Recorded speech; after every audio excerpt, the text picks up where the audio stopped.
నమస్తే. Welcome back to our channel చిన్ని చిట్టి ప్రపంచం.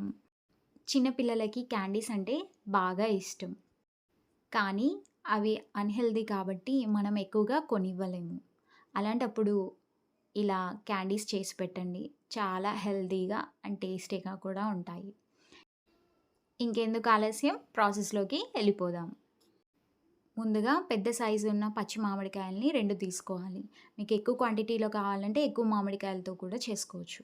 ఇలా తీసుకున్న వాటిని బాగా కడిగేసుకొని, పీల్ చేసుకొని, ఇలా నేను చూపించే విధంగా పొడుగ్గా సన్నగా కట్ చేసుకోవాలి. చూస్తున్నారు కదా! మనం ఎన్ని మామిడికాయలు తీసుకుంటున్నామో అన్ని మామిడికాయలు ఇదే విధంగా కట్ చేసి పక్కన పెట్టుకోవాలి. ఇప్పుడు స్టవ్ పైన గిన్నె పెట్టేసి అందులో ఒక కప్పు వరకి వాటర్‌ని యాడ్ చేసుకోవాలి.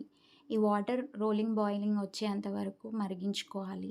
ఇప్పుడు మరిగే నీళ్ళల్లో మనం కట్ చేసి పెట్టుకున్న మామిడికాయ ముక్కల్ని కూడా యాడ్ చేసుకోవాలి. యాడ్ చేసుకొని ఒకసారి బాగా కలిపేసుకొని మూత పెట్టి 10 నిమిషాలు ఉడికించుకోవాలి. 10 నిమిషాల తర్వాత మూత తీసి మామిడికాయ ముక్క ఉడికిందో లేదో ఇలా నేను చూపించే విధంగా చెక్ చేసుకోవాలి. ఇలా ఉడికిన తర్వాత మనం స్టవ్ ఆఫ్ చేసి ఈ మిశ్రమాన్ని పక్కన పెట్టేసుకొని ఒక కప్పు షుగర్‌ని కూడా తీసుకొని పక్కన పెట్టుకోవాలి.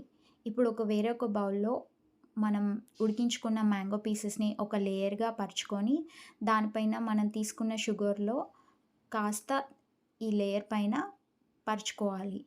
ఇలా షుగర్‌ని స్ప్రెడ్ చేశాక మళ్ళీ ఒక లేయర్ మ్యాంగో పీసెస్‌ని యాడ్ చేయాలి. ఇలా యాడ్ చేసుకున్న మ్యాంగో పీసెస్ పైన మళ్ళీ ఇంకొక లేయర్ షుగర్‌ని కూడా యాడ్ చేసుకోవాలి.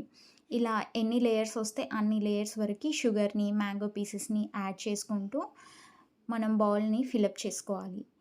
ఇలా ఫిలప్ అయిన దాన్ని మనం 24 అవర్స్ ఫ్రిడ్జ్‌లో పెట్టేసుకోవాలి. 24 అవర్స్ తర్వాత ఫ్రిడ్జ్‌లో నుంచి తీసి మనం ఒక్కొక్కటిగా మ్యాంగో పీసెస్‌ని ప్లేట్‌లో పరుచుకొని ఎండలో కాకుండా నీడలోనే ఫ్యాన్ కింద ఆరబెట్టేసుకొని మనం షుగర్ పౌడర్ తోటి డస్టింగ్ చేసుకొని ఎయిర్ టైట్ కంటైనర్‌లో స్టోర్ చేసుకుంటే 1 ఇయర్ పాటు నిల్వ ఉంటుంది. అంతే ఎంతో సింపుల్‌గా ఉండే మన మ్యాంగో క్యాండీ అనేది రెడీ అయిపోయింది.